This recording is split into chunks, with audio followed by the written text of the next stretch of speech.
বইটাকে না কেউ দেখে না, বইটাকে খোলে পটাশ করে লাস্ট পাতায় চলে যায় যেখানে ভ্যাকসিন চার্টটা রয়েছে, ওটা দুটো পাতা খালি ভ্যাকসিন চার্ট রয়েছে, কোন ভ্যাকসিন পড়েছে কোন ভ্যাকসিন পড়েনি, ব্যাস বইটা বন্ধ করে আবার রেখে দিল।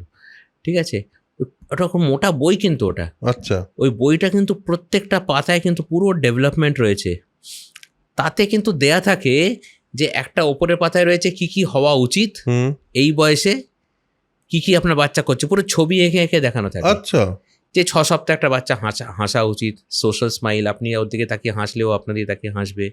ঠিক আছে, তারপরে আপনার বাচ্চা বসে উঠতে শুরু করলো কোন বয়সে, বাচ্চা পেছন দিকে সরতে শুরু করলো 7 মাসে সেইটা হচ্ছে কিনা, বাচ্চা 11-12 মাসে বসতে শুরু করলো কিনা, বাচ্চা দাঁড়াতে কখন শুরু করলো, বাচ্চা ধরে ধরে সাইডওয়েজ হাঁটতে কখন শুরু করলো। তো এই পুরো জিনিসটা থাকে। অ্যান্ড রেড ফ্ল্যাগ সাইন্স কি এই বয়সে যদি বাচ্চা এইটা করছে তাহলে ইমিডিয়েটলি যাও। So this is such a good বুক, যেটা গভর্নমেন্টের তরফ থেকে দেয়া হয় প্রত্যেকটা মাকে। হ্যাঁ, এবং সেইটা যদি একটু ধৈর্য ধরে কেউ একটু উল্টে পাল্টে দেখে তাহলে কিন্তু অনেকটা কাজ হয়। আচ্ছা, এই পুরো একটা ম্যানুয়াল দেওয়াই আছে, একটা পুরো এত বড় ওটা মোটা বই দেয়, কিন্তু কেউ বইটা দেখে না।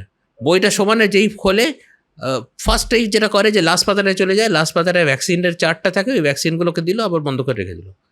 বুঝতে পেরেছেন? সো ওইটাকে যদি ফলো করা হয় তাহলে কিন্তু বাচ্চার গ্রোথ অ্যান্ড এইগুলো সব থাকে, ওর ভেতরে গ্রোথ চার্টও থাকে, চাইলে গ্রোথ চার্টটাকেও মনিটর করা যায়, সবই করা যায় যে কিভাবে বাচ্চা গ্রোথ হচ্ছে, বাড়ছে কিনা। সো ওইটাকে একটা বলা হয় রোড টু হেলথ।